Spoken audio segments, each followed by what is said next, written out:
é bom acordar de manhã. Gente, hoje já é meio-dia e você foi acordar agora? Nem tá de manhã. Peraí, então significa que vocês acordaram primeiro? Peraí, o que é aquilo lá fora?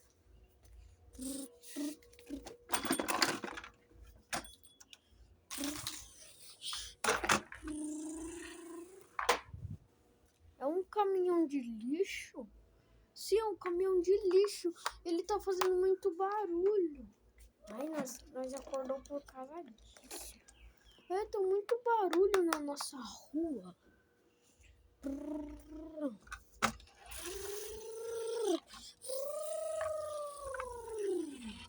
Tirem o lixo da rua. Tirem o lixo da rua. Joguem na lata de lixo. Joguem na lata de lixo. Também tem muitos lixos lá fora. Por isso que tem caminhão de lixo. Porque as pessoas estavam poluindo o nosso lar. Tem muito lixo, gente. Por isso.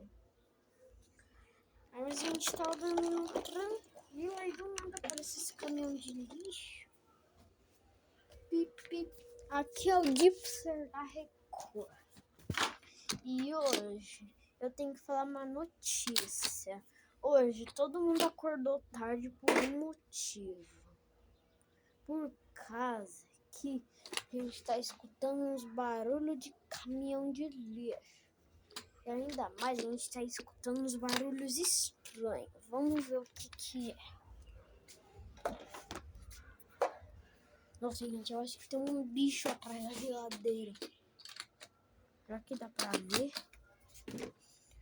Tem um bicho atrás da geladeira? Não tem bicho atrás da geladeira. Hoje eu estou ficando com medo. Eu tenho medo de bicho. Oi, peraí. Eu tenho medo de bicho, gente. A gente também tem medo. Hoje a notícia não foi boa. Porque tá acontecendo duas coisas ao mesmo tempo. Tá acontecendo um barulho estranho atrás daquela geladeira gigante. E ainda mais, o caminhão de lixo tá pegando todos os lixos da rua.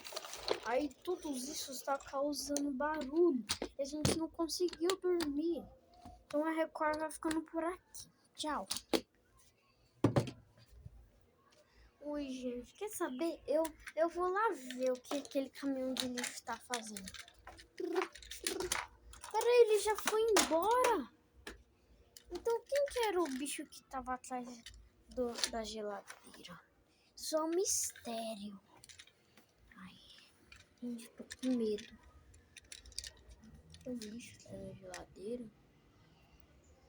Ai, gente. Parece que não tem, não. Mas deixaram a porta aberta. Ai, gente. Mas a gente vai revelar os novos personagens. Que é o Boneco de Neve. Oi, mas ainda vai demorar para chegar o Natal. Mas não tem problema. E Martelinho. Para de fazer barulho! Ai! Comentem para a parte 42. Essa foi a parte 41. Tá bom, gente? Deixa o like, inscreve no canal e fui!